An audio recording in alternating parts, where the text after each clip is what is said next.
Our moon, brilliant, tranquil, and throughout time, it has been a complete mystery to us.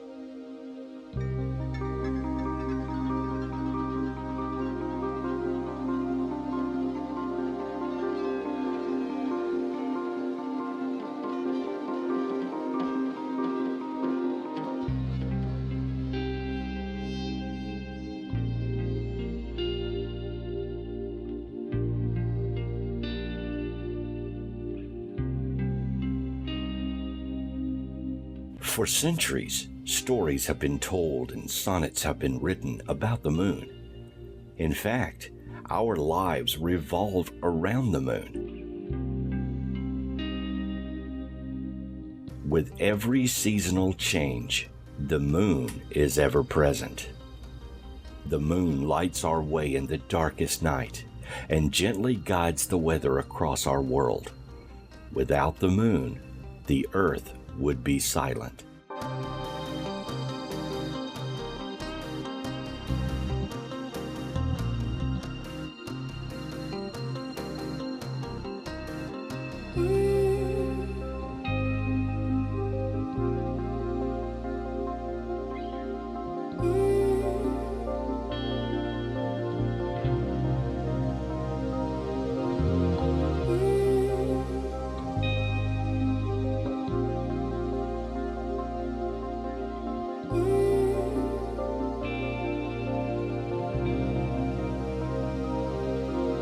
We are told the moon has been here since well before the dawn of man. Our moon is either a part of the Earth or was a vagabond captured by our world eons ago. But is this true?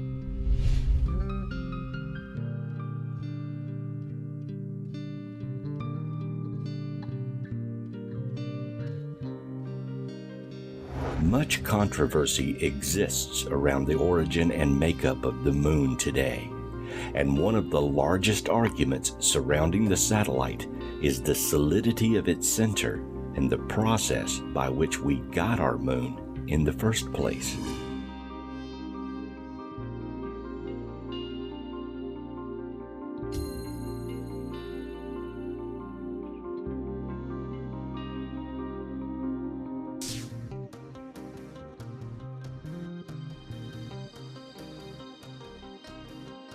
There are many common theories for the existence of the moon, and all have been proven wrong. The most common is the giant impact theory, the idea that another stellar body collided with the Earth and created the moon.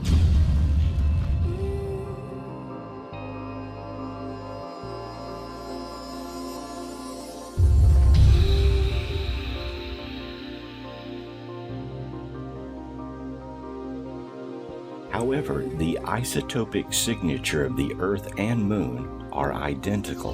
This negates the idea that another planetary body from somewhere else crashed into the Earth and formed the Moon.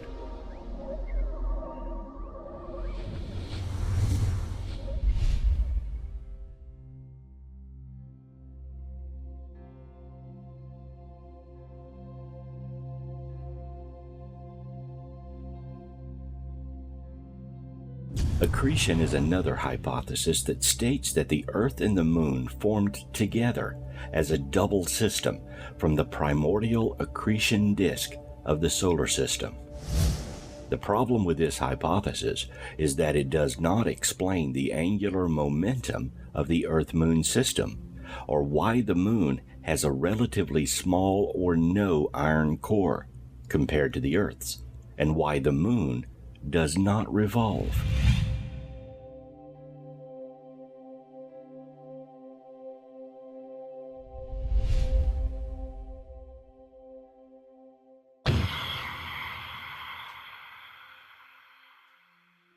The notion that the moon was captured by the Earth is another popular theory.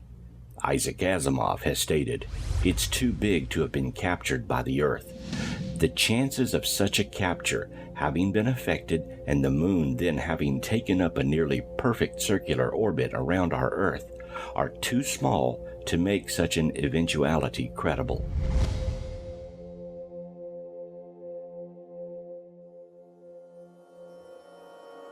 Then there is the fission hypothesis. This theory states that during a time when the Earth was forming and was still molten, the spinning of the planet projected out material which became our moon today.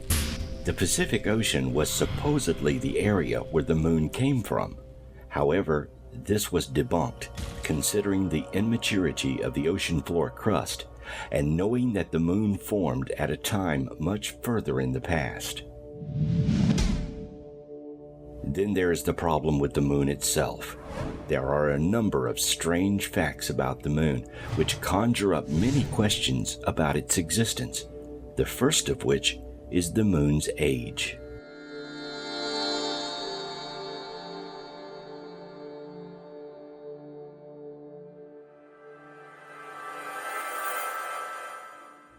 The moon is far older than previously expected, maybe even older than the Earth or the Sun.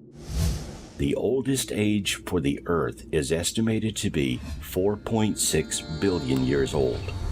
Moon rocks were dated at 5.3 billion years old, and the dust upon which they were resting was at least another billion years older.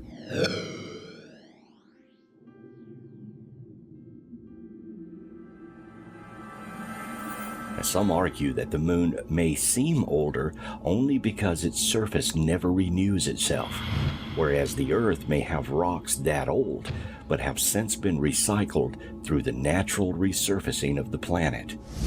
There simply is no way to know this for sure.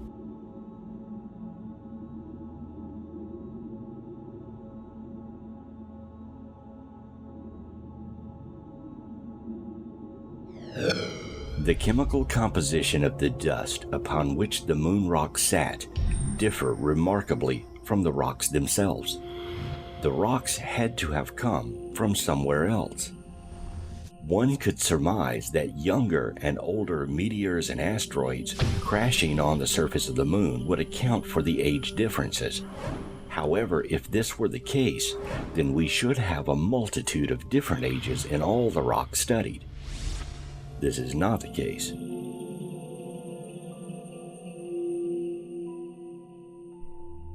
Normal planetary composition results in heavier elements in the core and lighter materials at the surface. Not so on the moon.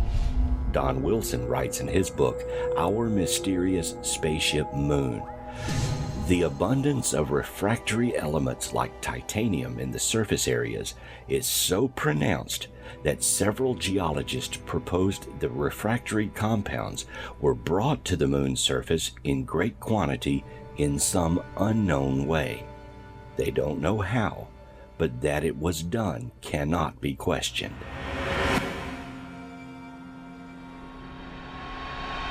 Mysterious water vapor has been detected on the moon as well. On March 7, 1971, lunar instruments placed by the astronauts recorded a vapor cloud of water passing across the surface of the moon.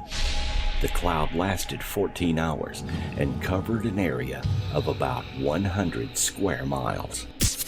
Moon rocks were magnetized. This is odd because there is no magnetic field on the moon itself.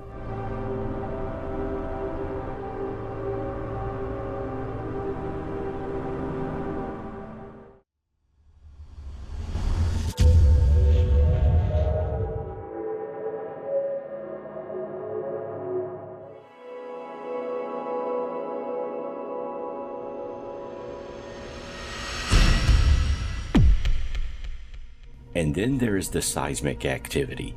Hundreds of moonquakes are recorded each year that cannot be attributed to meteor strikes.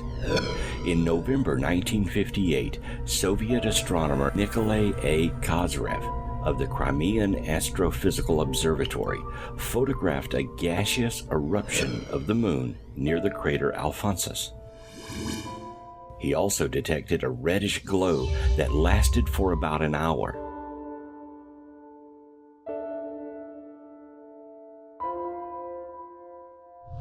In 1963, astronomers at the Lowell Observatory also saw reddish glows on the crest of ridges in the Arcturus region. These observations have proved to be precisely identical and periodical, repeating themselves as the moon moves closer to the Earth. Could these be natural phenomena? According to science, the moon has no geologic activity.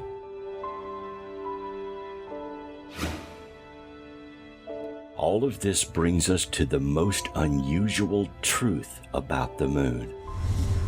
Our moon is not a solid object. It is indeed hollow.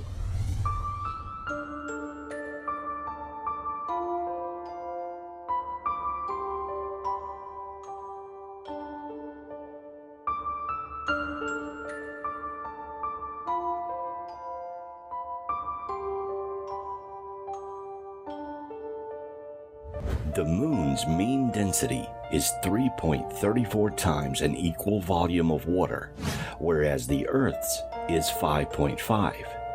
What does this mean? It means for these equations to be correct, the moon must be hollow, as it contains less density for its size and mass.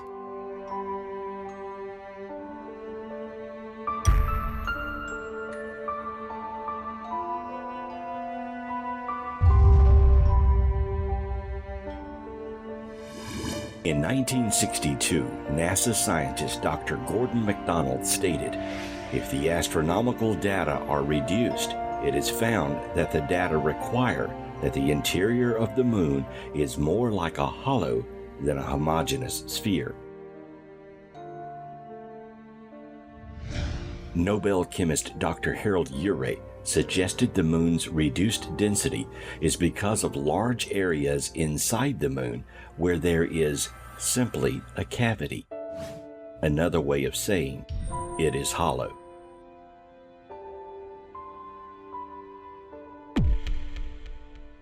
And MIT's Dr. Sean C. Solomon wrote, "The lunar orbiter experiments vastly improved our knowledge of the moon's gravitational field, indicating the frightening possibility that the moon might be hollow."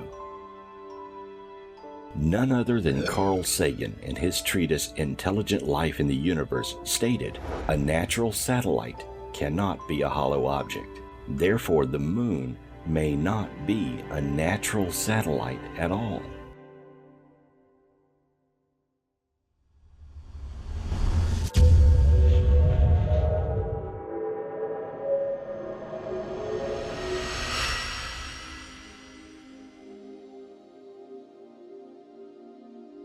But do we know for a fact the moon is indeed hollow?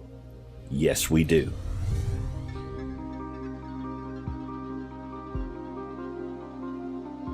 On November 20th, 1969, the Apollo 12 crew jettisoned the lunar module ascent stage, causing it to crash into the moon.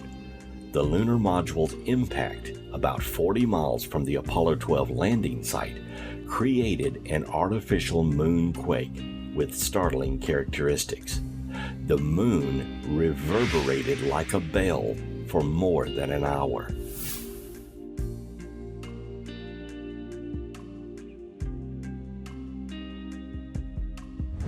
This test was repeated with Apollo 13, intentionally commanding their third stage rocket to impact the moon, with even more startling results. Seismic instruments recorded that the reverberations lasted for 3 hours and 20 minutes and traveled to a depth of 25 miles within the moon, leading to the conclusion that the moon has an unusually light or no core at all. To put this into perspective, when the Earth experiences a large earthquake, the reverberations from the quake usually only last minutes due to the density of the planet. The moon gongs like a hollow object for several hours.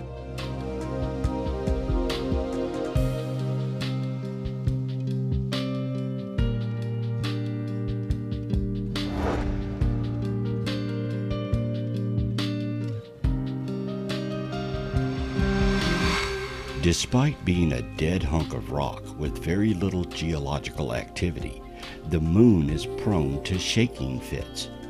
These earthquake-like tremors are called moonquakes, and there are 4 different kinds of them.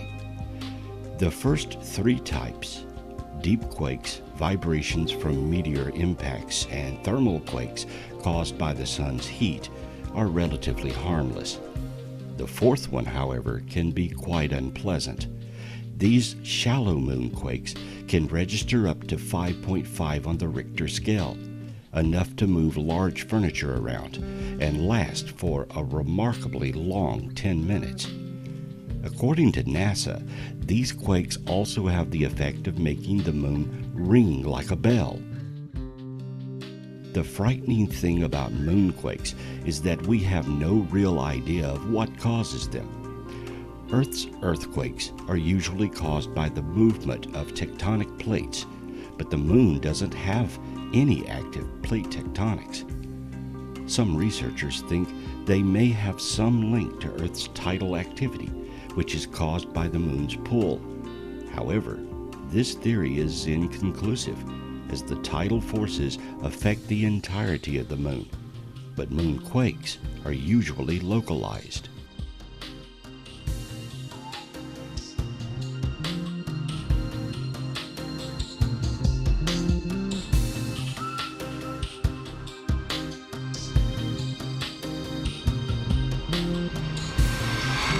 But the mysteries do not end there. Our moon has been placed precisely in the orbit it travels.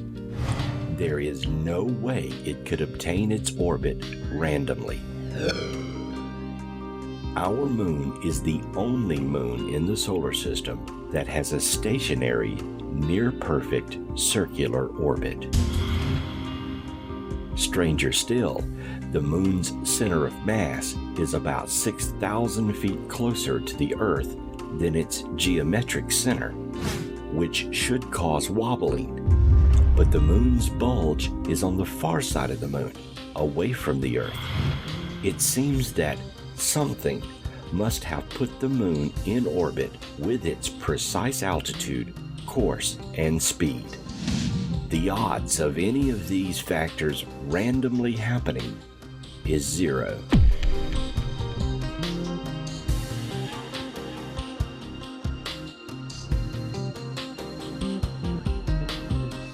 How does one explain the coincidence that the moon is just the right distance, coupled with just the right diameter, to completely cover the sun during an eclipse? Again, Isaac Asimov explains, there is no astronomical reason why the moon and the sun should fit so well.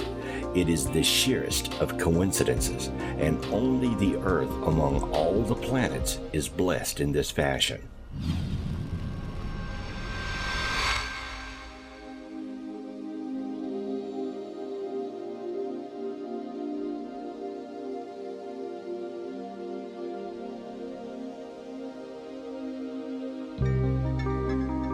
Most people think the moon is just a moon, but there is some talk that it should actually be classified as a planet. For one, it's far too big to be a true moon. Being about 1/4 of the diameter of Earth, it's easily the biggest moon in relation to its planet in our solar system. Because of its large size, the moon doesn't actually orbit Earth at all. Instead, Earth and moon orbit each other around a point between them. This point is called a barycenter, and the illusion the moon is actually orbiting Earth comes from the fact that the barycenter is currently located inside the Earth's crust. The fact that the barycenter remains inside the Earth is pretty much the only reason Earth and moon aren't classified as a twin planet, instead of a planet and its satellite. However, this may change in the future.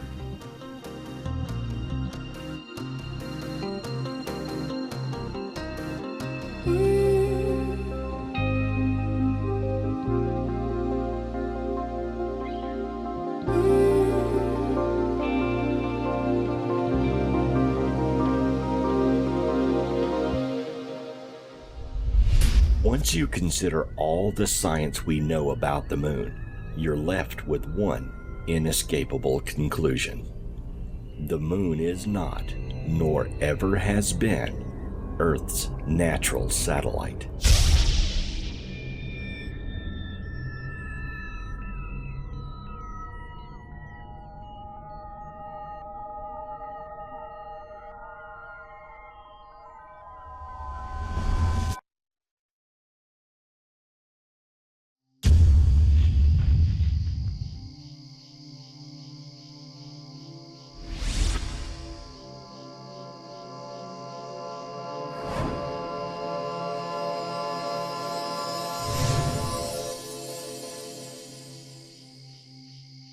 The ancient calendar of Tiahuanaca in Bolivia tells of a time when our moon wasn't there. Theories about the moon actually date back thousands of years as various cultures and civilizations discuss the story of how it came to be where it resides today. Greek authors Aristotle, Plutarch, as well as Roman authors Apollonius, Rhodius, and Ovid all wrote of a group of people called the Proselines, who lived in the central mountainous area of Greece called Arcadia. The Proselines claimed title to this area because their forebears were there before there was a moon in the heavens. Now, this claim is substantiated by symbols on the wall of the courtyard of Calasacia, near the city of Tiahuanaca, Bolivia, whose symbols record that the moon came into orbit around the Earth between 11,500 and 13,000 years ago, long before recorded history.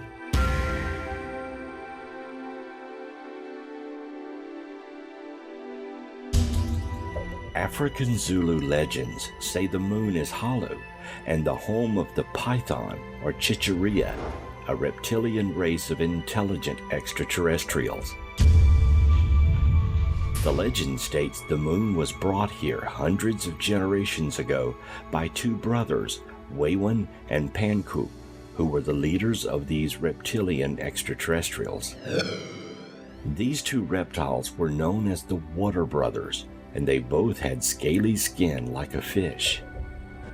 The Zulu tale is very similar to the Mesopotamia and Sumerian accounts about the two chief leaders who were also brothers, Enlil and Enoch, lords of the earth. The Zulu legend tells of how Waywan and Panku stole the moon in the form of an egg from the giant fire dragon and emptied out the yolk until it was hollow. Then they rolled the moon across the sky to the earth, which brought about cataclysmic events on the planet that ended the golden age of the past. This legend fits well into the theory of the reptilian-human hybrids, which are thought to run our world today.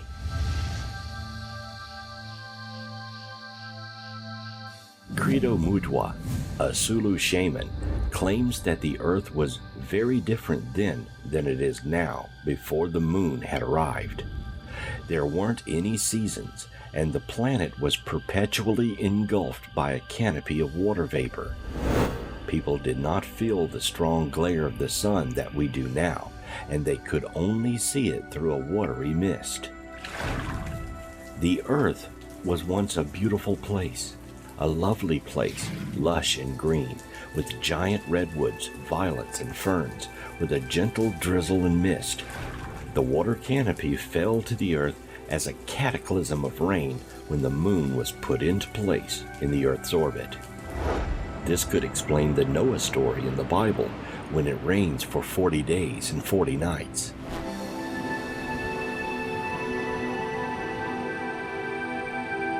The arrival of the moon, along with the reptilians, changed everything on Earth. The moon modified the Earth's rotation and angle. The Earth turned on its axis as we were upside down, as the legend says, and brought more powerful tidal systems that once had been much calmer. The Zulu also claimed that women did not menstruate before the moon arrived. How could the Zulu, an ancient African tribe, know of the complex gravitational effects the moon has and would have on the Earth? Much of our current knowledge of the moon was discovered in the last century. Zulus and other native African accounts say the moon was built far, far away to keep an eye on people and as a vehicle to travel the universe. The Zulus say that the reptilians' giant mothership is the moon, and that's where they escaped to during the cataclysms of the Great Flood, which they themselves had caused by manipulating the orbit of the moon and creating other cosmic events.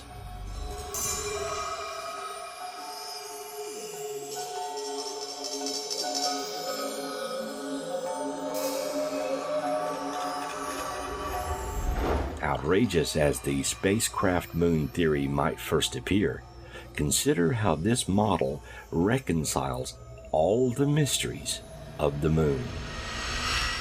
First, it explains why the moon gives evidence of being older than the Earth, and perhaps even our solar system, and why there are 3 distinct layers within the moon's crust, with the densest material on the outside layer, as one would expect if it's the hull of a spacecraft.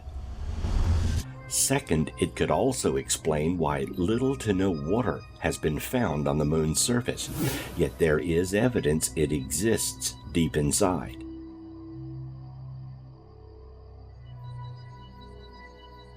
This theory could also explain the strange Maria and Maskins, perhaps the remnants of the machinery used to hollow out the moon. The idea of an artificial satellite could explain the odd rhythmic moonquakes as artificial constructs give way or collapse, reacting the same way during periods of stress from the Earth's pull.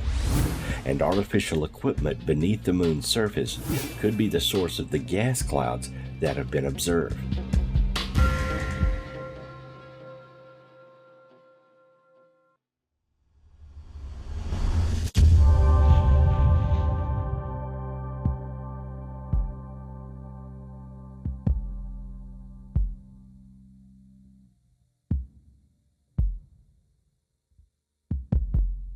If we know the moon is not natural, or at least is a natural satellite that was hollowed to become a spaceship, are there any indications on the surface of the moon that would support this? The answer to this question may startle you.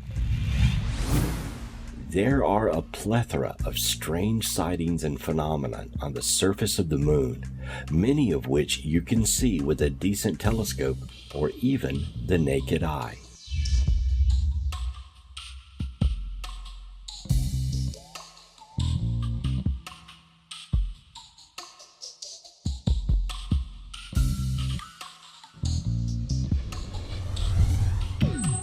Aristarchus, Plato, Eratosthenes, Bela, Rabbi Levi, and Poseidonus all reported anomalous lights on the moon.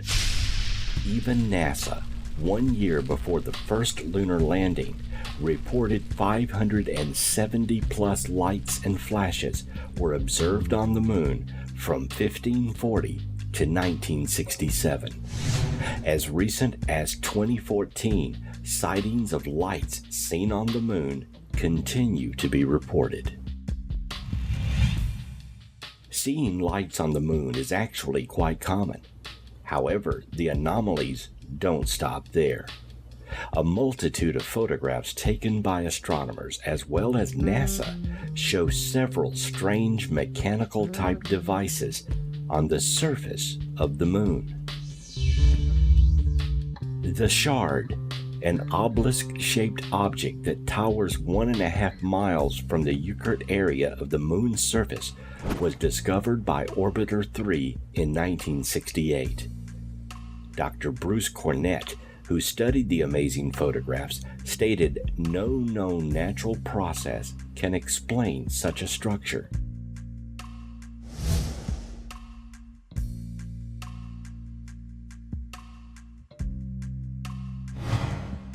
The tower, one of the most curious features ever photographed on the lunar surface, is an amazing spire that rises more than 5 miles from the Seismic media region of the lunar surface.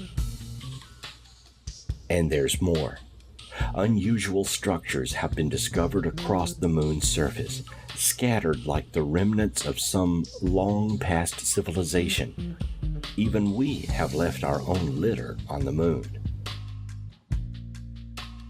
Other strange lunar phenomena include the observation by Dr. Frank Harris of a black body on the surface 250 miles long and 50 miles wide, clouds and lightning, strange moving shadows and objects, and spire-like structures thousands of feet high. A huge boulder with tracks behind it from inside a crater to the rim running uphill. The shrinking over a period of time of the crater Lunar from 6 miles in diameter to 1.5 miles. Hill effects in craters appearing and disappearing in a few hours. Over 800 substantial observations have been made by scientists of blinking and flashing lights, the results of NASA photographs of the lunar surface indicating several large pyramid structures, strange rifts in the surface with entrances, massive girders, machinery, and some 1,000-kilometer blocks of metal alongside tears in the surface.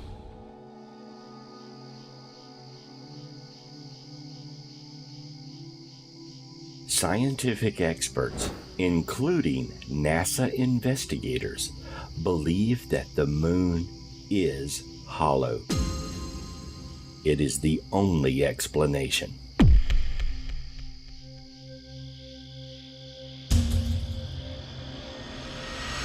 The velocity of sound has been found to increase with depth, and at 40 miles it is too fast for the speed of propagation through rock substance. NASA is a government agency, and all government agencies are known to have a history of concealing information from the general public. Questioning NASA's story isn't ludicrous. Many speculate that NASA discovered unsettling information when they finally visited the moon decades ago. Information that would have caused them a lot of problems if leaked to the public.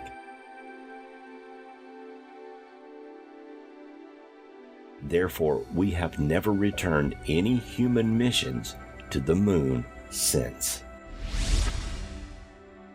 Any suggestion of the moon not being what we've been told it is usually follows with accusations of conspiracy theory and pseudoscience. Although there may be many theories that aim to debunk all the aspects of this information, there are too many factors that still don't add up. How is it that seemingly unconnected ancient cultures have their own version of the artificial moon myth? Why are there unexplained geometric structures on the surface of the moon, which correlate to the structures found in ancient Egypt and other primitive locations on Earth? How is it that by miraculous chance, the moon perfectly eclipses our sun? The mathematical random probability that the sun and moon would perfectly align for a total eclipse to appear on Earth is 0, and yet the moon has perfectly timed phases and does eclipse often. The distance of the sun to the moon and the moon to the Earth, which allows for the synchronized and complete coverage of the disk of the sun, is impossible unless the moon were placed precisely where it is. Only an intelligence could do that.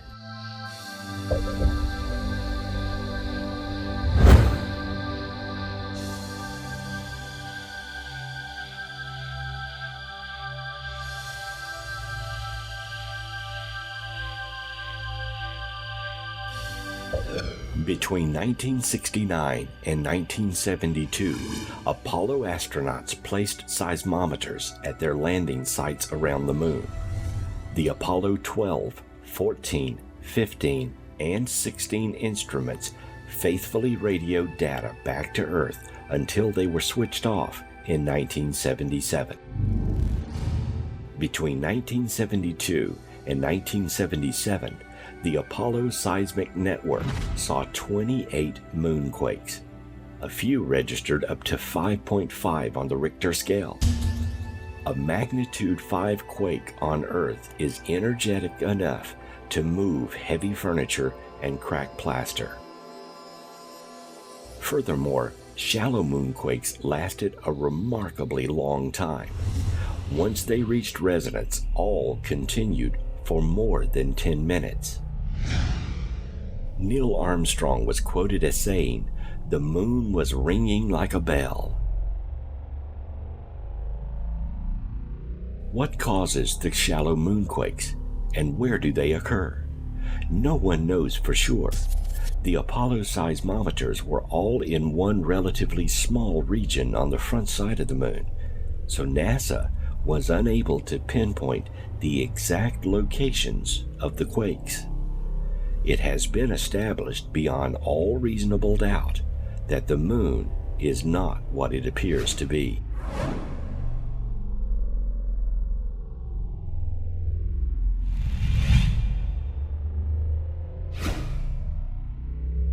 Two Soviet scientists, Mikhail Vasin and Alexander Shubrakov, have spent much of their careers examining the facts compiled on lunar phenomenon.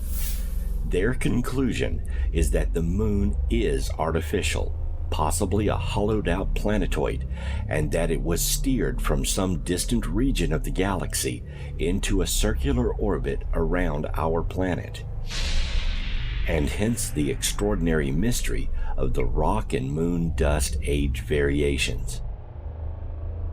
They claim that intellectual life has existed in the moon for eons.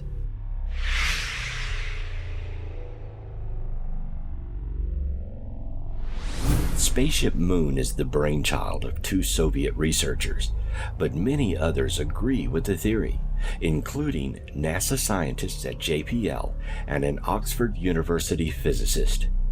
The capture theory has now returned, but with a significant adjustment, and that is that the moon was steered into orbit by some intelligence.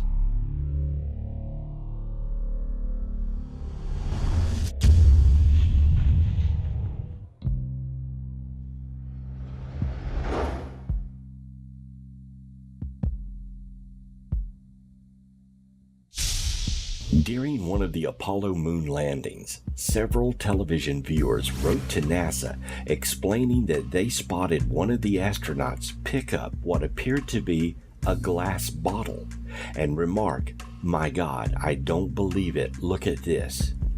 Then the television screen went blank. If true, this suggests a government cover-up. Other viewers observed the extreme difficulty astronauts had when drilling down a few inches into the moon's surface, and that when the drill bit was pulled out, metal shavings were visible. Rocks were found to contain brass, mica, titanium, and elements uranium-236 and neptunium-237, not previously found in nature.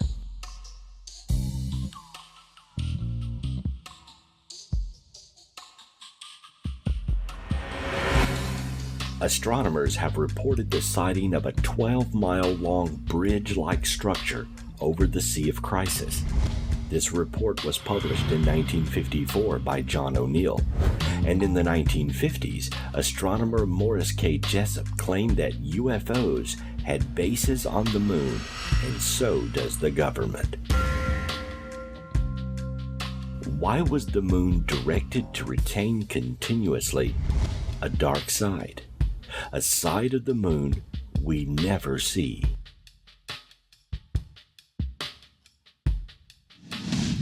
The two sides of the moon have evolved differently since their formation. with the far side forming at cooler temperatures and remaining stiffer, while the Earth side has been modified at high temperatures and for longer.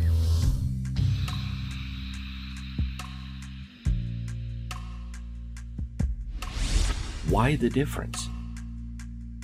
Perhaps one side was exposed to more forward pressure during flight?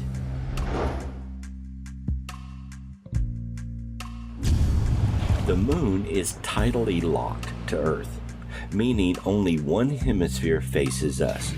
We know that side well, with its dark regions called maria, or seas of cooled magma. Oddly, however, these maria are virtually absent from the backside of the Moon, as has been revealed to us by probes and even seen in person by Apollo 8 astronauts. The proverbial dark side of the Moon also is much more pockmarked by craters.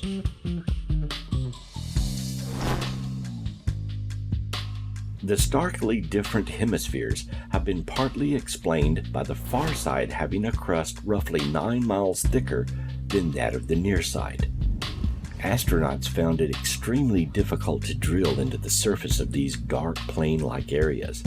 Soil samples were loaded with rare metals and elements. This dumbfounded scientists because these elements require tremendous heat, approximately 4,500 degrees Fahrenheit, to melt and fuse with the surrounding rock. Samples brought back to Earth by both Soviet and American space probes contain pure iron particles. The Soviets announced that pure iron particles brought back by remote-controlled lunar probe Zond 20 have not oxidized even after several years on Earth. Pure iron particles that do not rust are unheard of in the scientific world, although there is a solid iron pillar of unknown age in New Delhi, India, that has never rusted, and no one knows why.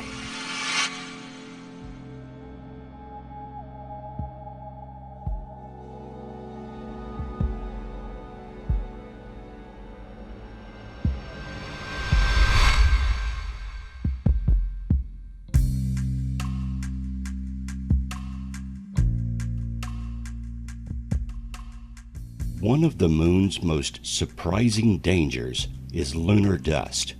As everyone knows, sand gets into everywhere, even on Earth. But on the Moon, it's very hazardous.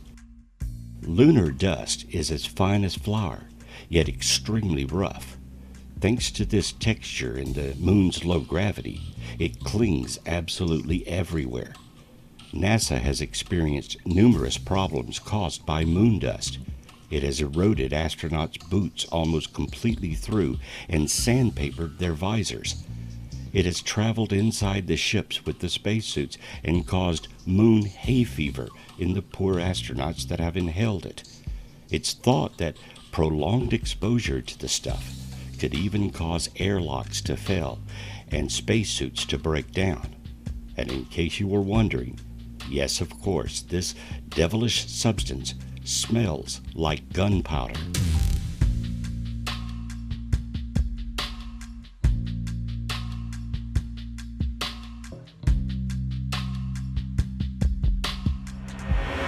Lunar explorations have revealed that much of the Moon's surface is covered with a glassy glaze, which indicates that the Moon's surface has been scorched by an unknown source of intense heat. As one scientist put it, the Moon is paved with glass. The expert analysis shows that this did not result from massive meteor impacts. Could the presence of a glassy surface indicate the Moon traveled at such high speeds, not unlike a spacecraft near light speed, that the surface friction resulted in the Moon's high level of radiation and glass-like surface? The upper 8 miles of the Moon's crust are surprisingly radioactive. When Apollo 15 astronauts used their thermal equipment, they got unusually high readings, which indicated that the heat flow near the Apennine Mountains was extremely hot. In fact, one lunar expert confessed, "When we saw that, we said, 'My God, this place is about to melt. The core must be very hot.' But that is the puzzle. The core is not hot at all, but cold, which only fits if the moon is hollow."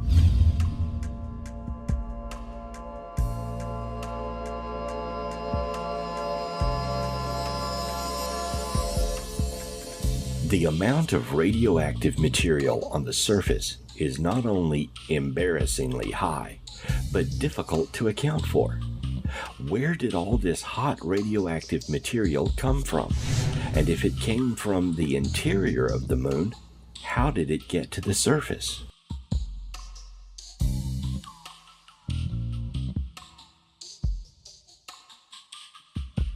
Is it possible that extraterrestrials are still living on or within the moon? Since the Apollo 11 moon mission, rumors have floated around NASA of an incident that was censored by the government. The incident involved NASA astronaut Neil Armstrong reporting to have seen UFO spacecraft on the leading edge of a crater on the moon. There is a documented but unconfirmed report that when Buzz Aldrin opened the door after landing on the moon, he immediately saw a transparent ethereal being staring at him from outside.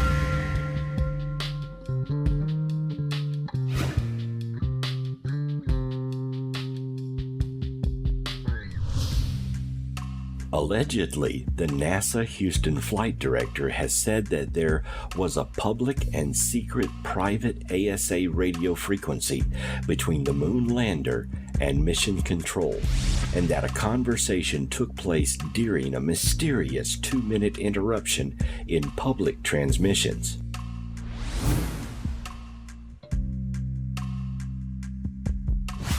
To prove it is true, hundreds of independent civilian radio operators with powerful VHF equipment separately reported hearing the AMA spaceship report from the Apollo moonwalkers. Soviet radio operators also picked up and published it in Moscow. Another mysterious radio message from the moon was broadcast on French public television only one time before it was censored after it leaked out.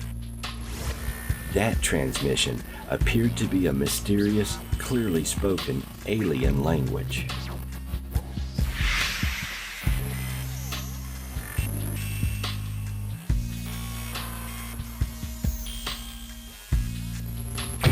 The famous French historian and author Robert Chirot published the transmission, which has been suppressed in the United States.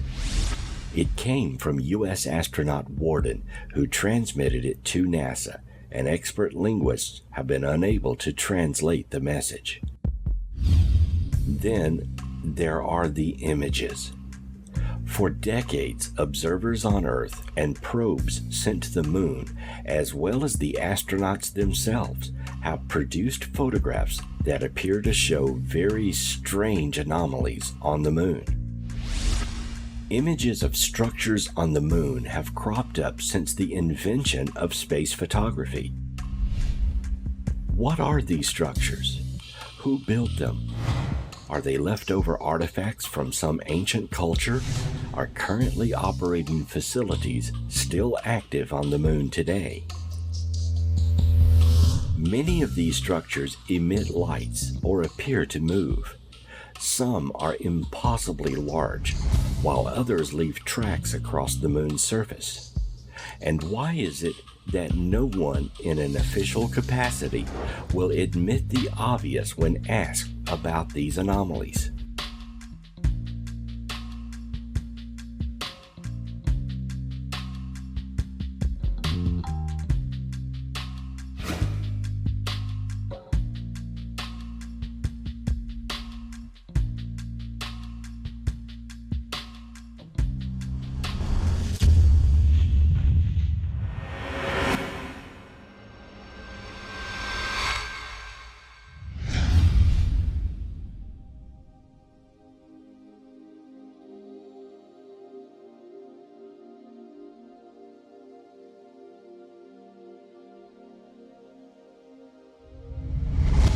Our moon remains one of the closest yet most mysterious objects in the night sky. Even though we have been there 5 times, we still know very little about it, and much of its strange oddities are kept secret for reasons unknown. Probes sent to the moon in the last decade have revealed the presence of water on the moon, but no one knows where it came from. Recently, the Chinese launched and landed a probe on the moon. Perhaps they will reveal what the United States will not. As outrageous as the moon spaceship theory is, all of the mysteries of the moon are resolved if one accepts that the moon is a gigantic extraterrestrial craft brought here eons ago by intelligent beings.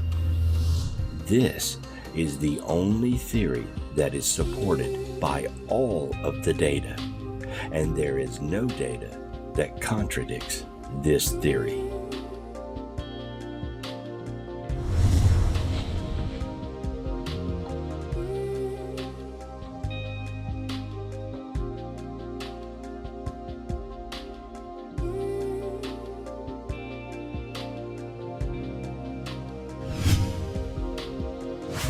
The moon is a hollow sphere that apparently has traveled throughout the galaxy and resides now in a perfect orbit around Earth.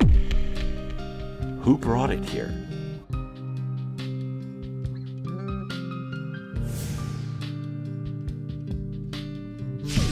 One popular theory is that a race called the Anunnaki came to Earth centuries ago and created the human race. According to the theory, the Sumerians are descendants of that race. Others believe the moon may have brought mankind itself, who populated one or both of the islands of Lunar and Atlantis. After both islands sank, these people were scattered around the Earth and now make up the different races we are now.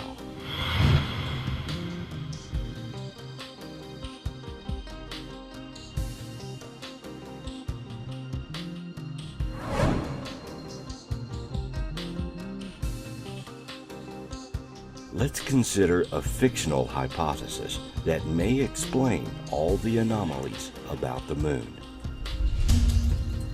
Eons ago, a spacefaring race of humans hollowed out a moon in their solar system and converted it into a spaceship. The hollowed out areas would contain provisions and housing for thousands of humans, plus equipment to begin a colony.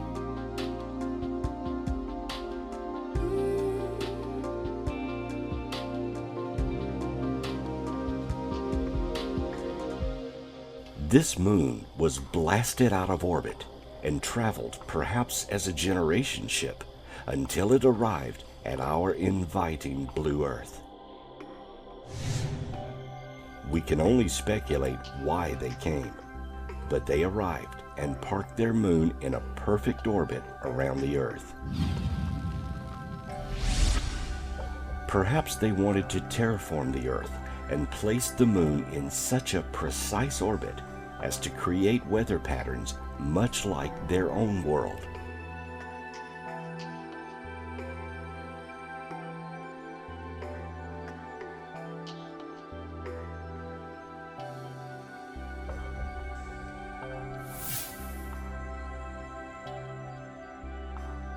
Once here, they began to set up their civilization, perhaps on Lunar or Atlantis, or both. Using the technology they brought with them and what they could salvage from the moon, they built a new colony here on Earth.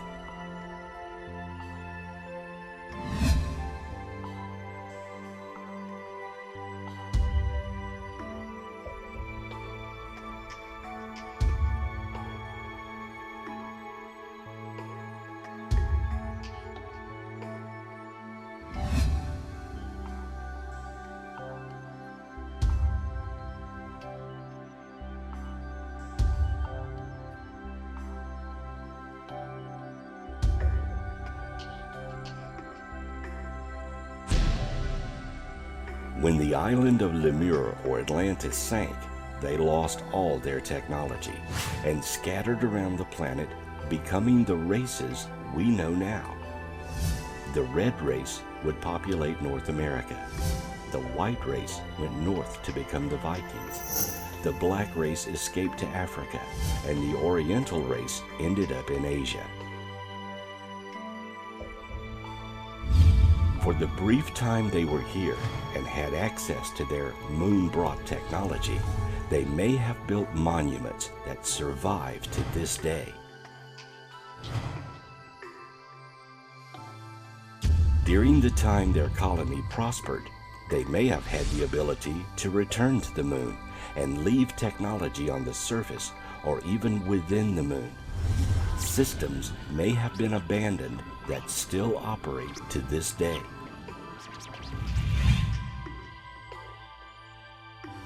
Perhaps a great flood engulfed their colony and erased much of what they brought with them. Or the sinking of the landmass they settled on destroyed all they had brought with them. In any case, after these disasters, they would retain what knowledge they had, but all their technological equipment would be gone, and they had no way to return to the ship that brought them here.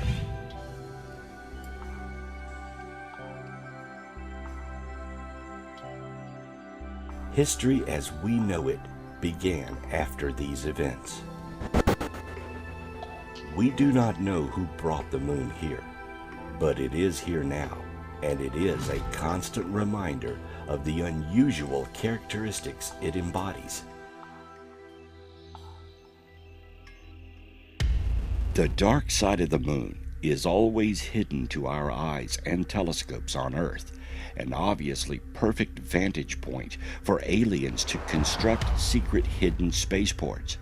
The lack of atmosphere is no problem to enclosed domes with artificial environments, which even NASA admits our scientists already have the technology. What they won't admit publicly is the existence of structures on the moon and the lunar extraterrestrial activity. One of the most compelling witness accounts of structures on the moon came from a man who worked for the Director of Intelligence at Langley in Virginia. Carl Wolf was one of only 2 technicians at Langley with high enough security clearance to work with a high-tech photographic equipment which processed info from U-2 spy planes and other military intelligence hardware. At the time, Langley was the center for receiving information from the Lunar Orbiter Project, a satellite sent to the moon specifically for reconnaissance and to take images of the far side of the moon. This was for the military, who knew at the time there were structures on the moon. Wolf surfaced 30 years later to reveal he was sent to repair NSA photographic equipment that failed. While there, he engaged in conversation with an attendant in the darkroom. About 30 minutes into the process, the attendant said to Wolf in a very distressed manner, "By the way, we've discovered a base on the back side of the moon." He then proceeded to put down photographs in front of Wolf, which clearly displayed structures, mushroom-shaped buildings, spherical buildings, and towers. He could clearly make out geometric shapes, well organized and well designed. Most notable to Wolf were what looked exactly like radar antennas, very similar to what one would find on Earth. There was no doubt now in Wolf's mind why the diverse array of scientists and investigators were in attendance on that day. They had arrived to see and study what he was looking at, structures made by intelligent beings on the moon. Over the ensuing days, Wolf was certain that the news of the moon structures would be announced to the world, but it never happened. Wolf was now certain that he had to remain silent, or his life would be in danger. The year that Wolf saw the remarkable structures on the dark side of the moon was 1965, 4 years before Neil Armstrong put the first footprint on the lunar surface. Former CIA pilot John Lear, in an interview, stated that 250 million humanoid aliens live on the moon. He also stated that beneath the surface of the moon are urban areas where gray aliens live. There are laboratories in the underground facilities where genetic experiments are carried out. NASA published photographs taken by Apollo 8, 10, and 11 to prevent certain secrets of the moon from being revealed. These photographs were in 1971 in the NASA book SB2-46. Despite the editing of the images, it is still possible to see a city, a space base, pipes, roads, vegetation, air, and atmosphere. According to Lear, all we know about the moon is a sham government with the specific purpose of hiding its extraterrestrial activities and programs. I cannot prove it, Lear stated, or I would already be dead. It was during the 1950s that many UFOs seen over Earth were tracked back to the moon by government tracking stations in secret complexes in the deserts of Arizona and Nevada, inside underground mountain bases. During this time, officials obtained a photo of a saucer-shaped craft hovering over the moon, taken by a civilian astronomer. Sergeant Willard Winall, who investigated UFO landings in Ohio while in Army intelligence, described the 8x10 detailed photo of a silvery spaceship hovering directly over a huge moon landscape, estimated to be several miles long. Soviet and American spacecraft in orbit over the moon began to photograph mysterious structures on the moon, which were censored by NASA, but soon obtained by scientific researchers like Fred Streckling, who demanded the evidence from this so-called civilian agency. NASA eventually released the photos without comment. Many of the structures can only be seen when these photos are blown up to a much larger size. The United States spacecraft Ranger 2 took over 200 photographs of the moon's craters with domes inside.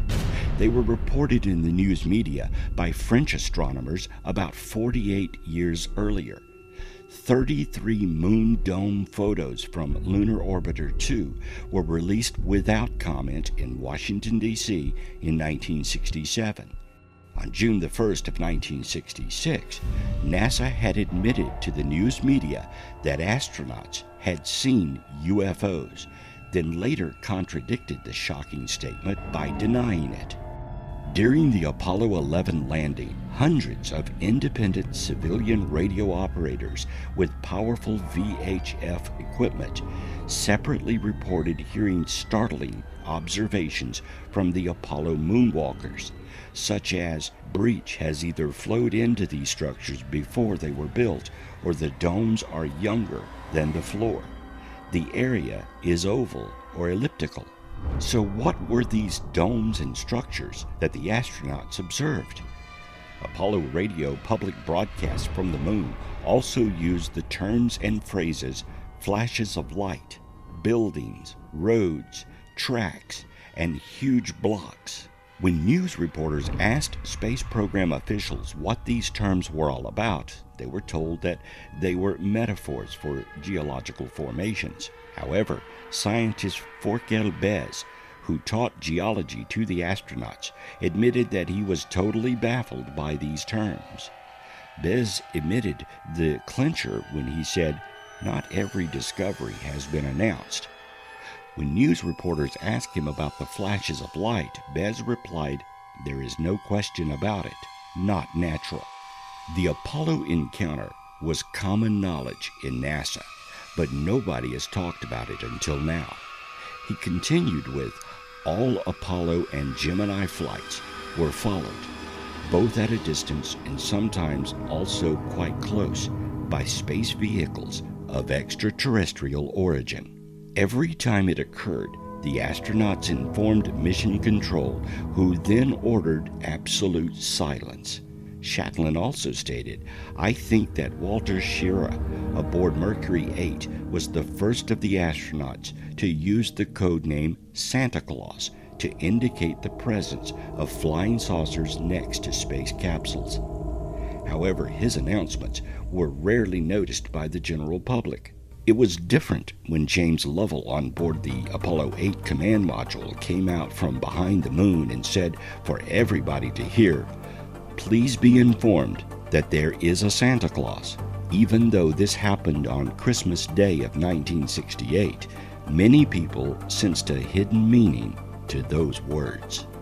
The rumors persist to this day. NASA may well be a civilian agency, but many of its programs are funded by the defense budget, and most of the astronauts are subject to military security regulations, apart from the fact that the NSA screens all films and radio communications as well. The astronauts were under strict orders not to discuss their sightings. According to John Podesta, former chief of staff for Bill Clinton and counselor to Barack Obama, the truth about the moon is being kept hidden from the public. He stated, "I'm skeptical about many things, including the notion that government always knows best and that the people can't be trusted with the truth. The time to pull the curtain back on the alien presence on the moon subject is long overdue. We have statements from the most credible sources, those in a position to know about a fascinating phenomenon, the nature of which is yet to be determined." Dr. John Brandenburg is the principal inventor of the microwave electrothermal plasma thruster, which uses water propellant for space propulsion. Brandenburg was involved in the Clementine mission to the moon, which was part of a joint space project between the Ballistic Missile Defense Organization and NASA. The mission discovered water at the moon's poles in 1994. He was the deputy manager of that mission. Brandenburg stated, "The Clementine project was a photo reconnaissance mission, basically to check out if someone was building bases on the moon that we didn't know about. Were they expanding them?" It was during the Clementine mapping of the lunar surface that Brandenburg began to suspect an extraterrestrial presence on the moon. He said, "As somebody in the space defense community, I look on any such structure on the moon with great concern, because it isn't ours, and there's no way we could have built such a thing. It means someone else is up there." Brandenburg is also quoted for saying, "We were aware there was a possibility of an unknown presence, possibly alien extraterrestrial near the Earth. There I am sitting in a room of retired Army and Air Force generals and a few admirals, and we're watching what looks like a firefight in space. The most senior general there turned to me and said, 'Where do you think they're from?' And I said, 'I don't know, sir. I've heard they're from 40 light years from here.'" Intelligent beings from other star systems have been and are visiting our planet Earth. They are variously referred to as visitors, others, star people, ETs, etc. They are visiting Earth now.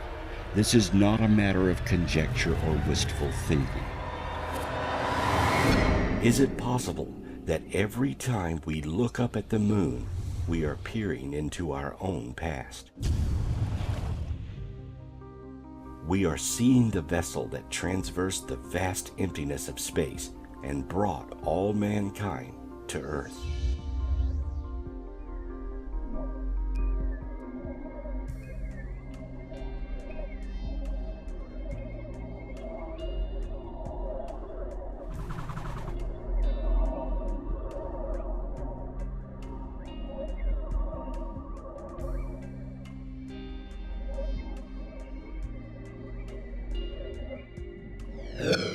Is the moon a spaceship? Could aliens reside in it now? Or is it an ancient starship with secrets of our past, and even we humans ourselves? Or could it be an observation platform, scrutinizing human endeavors as we grow and become a spacefaring race as well?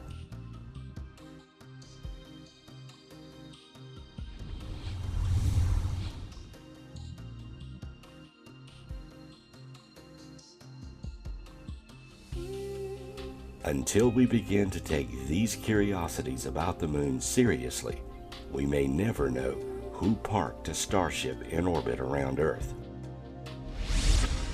The next time you look up at the moon, ask yourself, why?